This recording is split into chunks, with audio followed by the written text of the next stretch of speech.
Alright, this is Flashback, the quest for identity for the Sega Genesis / Mega Drive. I've actually shown this game before, many years ago. I did a video on the Super Nintendo version. The Super Nintendo version is actually the one that I grew up with. It's the one I bought back in 1994 and played quite a bit. I never owned a Sega Genesis back in those days. I didn't pick up a Sega Genesis until I started doing the whole retro collecting thing, and that was in like the mid-2000s. Probably a few years after that when I actually picked up a copy of this game for the Sega Genesis. So I think I mentioned in the Super Nintendo one that that's the one I preferred because the music is better, as you heard in the intro. The music is definitely better on the Super Nintendo version. But one thing you can't deny is that the Sega Genesis version definitely runs faster.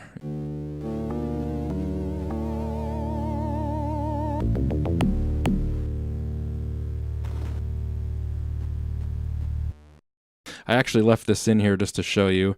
This is like the beginning of the second level in the game, and they've already put this ledge in here that I almost didn't think I could reach. It had been so long since I played this game. I was like, what am I doing wrong here? There's a couple of jumps in this game where you gotta hit up, which is jump in this game.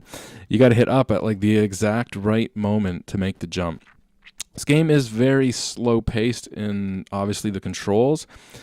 Like Prince of Persia, like Out of This World, the animation comes first and then the controls come second. So you have one button to draw and holster your gun. So you press it once, he'll draw the gun. You press it again, he'll holster it. The button that shoots is also like an action button, but the action button also changes what happens. Like when you press up, he'll just jump straight up. But if you're holding the action button and you press up, he kind of leaps forward.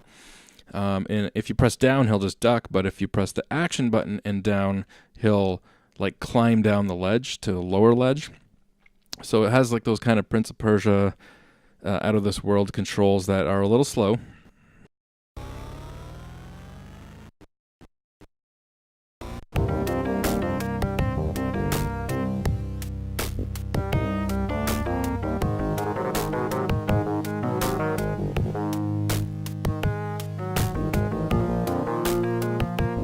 But I like this game. I mean, I've always liked this game. Obviously, I bought it back in 1994.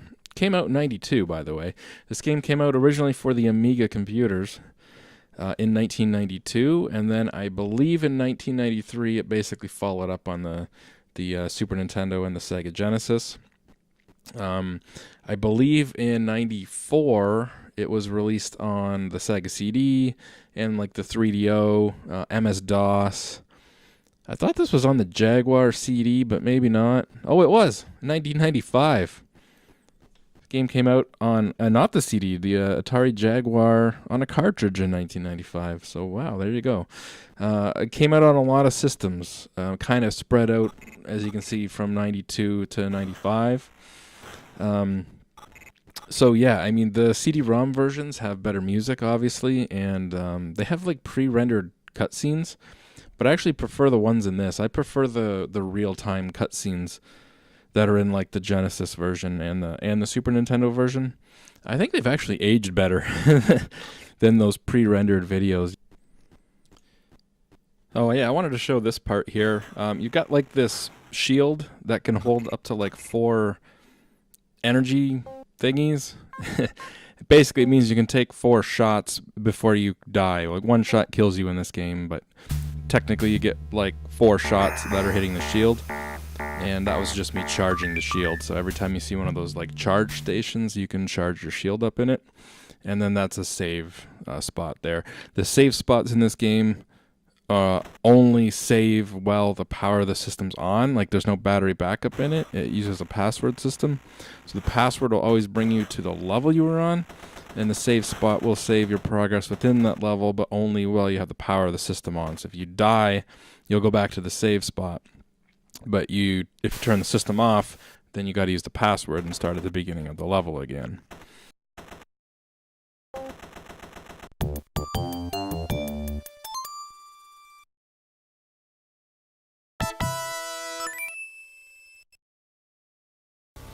But anyways, yeah, this game, I've always liked it. I like the aesthetics. I mean, just look at this.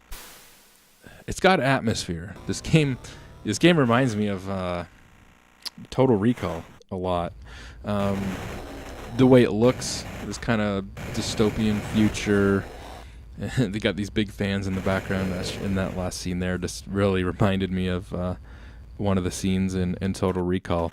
But obviously the storyline too. I mean, you're playing as a character who's got like amnesia, and it's got to do with aliens, and they erased his memory and all this stuff. So it's very much like Total Recall.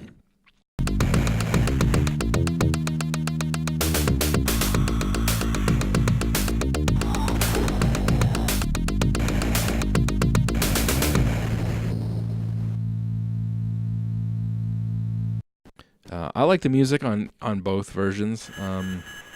There's not a lot of music in this game. The music kind of just comes at dramatic points in the game, and it's just kind of like Tomb Raider.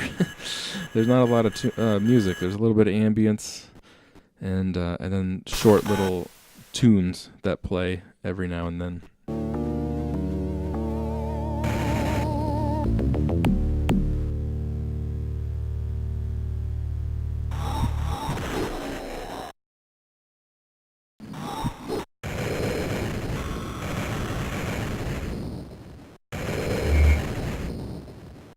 And the way to get money is you go on this game show. This game show, another. Oh God, I just realized the connection here. We got another Schwarzenegger movie.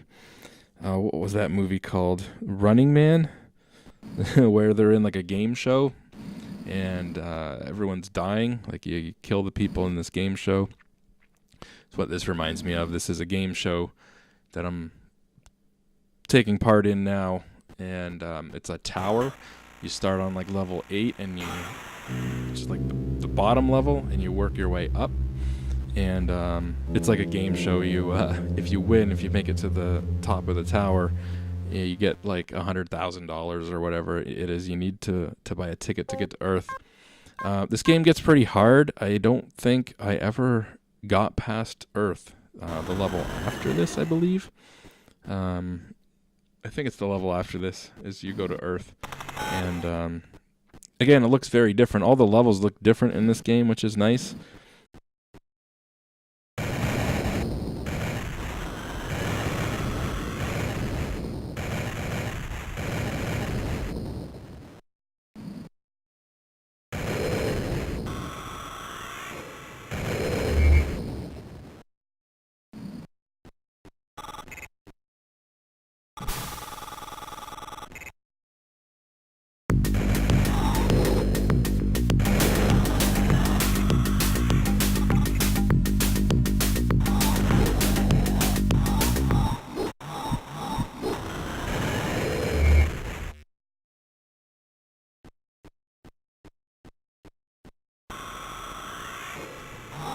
But anyways, guys, I think that's about enough of this game. As you can see, I just died. Game gets a little bit harder after this level. I think after this level is Earth, and I think when I owned this game back in the day, I think I got to the level after Earth. But yeah, it gets pretty hard. But I still like the game nonetheless. Anyway, see you guys later.